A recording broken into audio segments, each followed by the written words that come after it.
أحمد الله الواحد القهار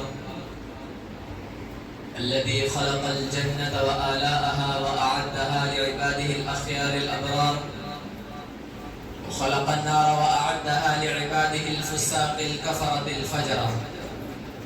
ونقوم بالصلاة والسلام على سيد المصطفى المختار. أما بعد، فأعوذ بالله من الشيطان الرجيم. بسم الله الرحمن الرحيم.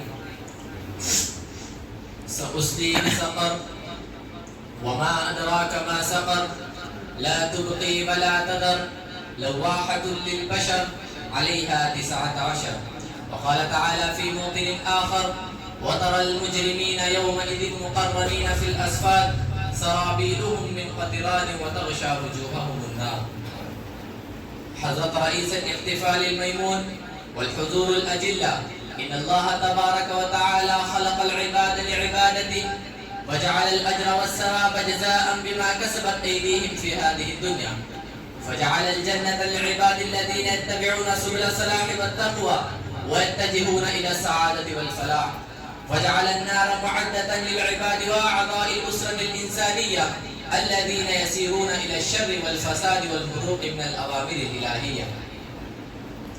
إخواني البررة، وقد وصف القرآن الكريم النار بأنها دار الكفار الفجار الذين جحدوا بالعقائد الإسلامية وأحبوا أن يتبعوا خطوات الشيطان وأبنائه، فالنار لا تبقي أي شيء ولا تذر، وستكون لواحة للبشر، كما ذكر الكتاب الخالد في الجزء 29: سأصليه سقر وما أدراك ما سقر، لا تبقي ولا تذر، لواحة للبشر، عليها 19.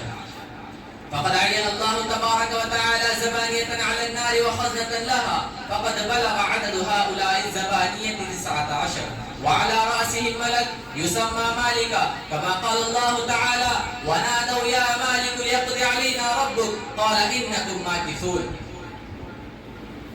إخواني في عقيدة التوحيد، اقرأوا هذه الآية الكريمة التي تنبهكم وتنذركم من عذاب النار التي تطلع على الأفئدة.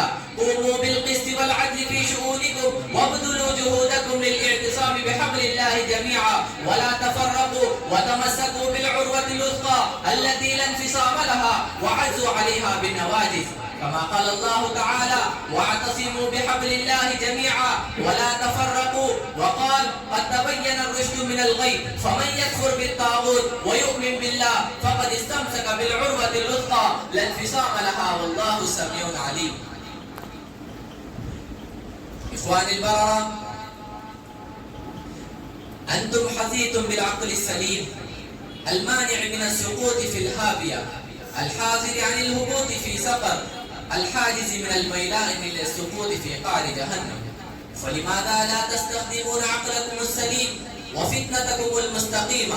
فلماذا لا تنقطعون إلى الصراط المستقيم؟ لا تكرهوا الحق والسداد، ولا تعرضوا عن الكلام الصادق والنبي الصادق الأمين، وأن لا تصيروا من المجرمين الأشقياء وتكونوا مقرنين في الأسفاد، وتكون سرابيلكم من قطران وتغشى وجوهكم النار، كما قال الله تعالى: وترى المجرمين يومئذ مقرنين في الأسفاد، سرابيلهم من قطران وتغشى وجوههم النار.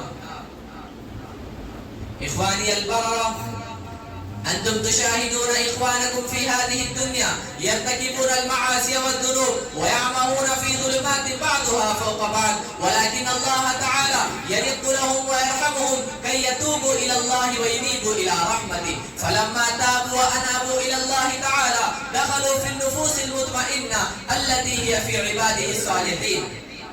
وعكس ذلك، إذا استمر إخوانكم في اقتراب الذنوب يبتشهم الله تعالى، فتحرق بيوتهم وحوانيتهم، فتخرب ممتلكاتهم، ويطرحون في مكان سحيق، كما قال الله تعالى: إن بطش ربك لشديد.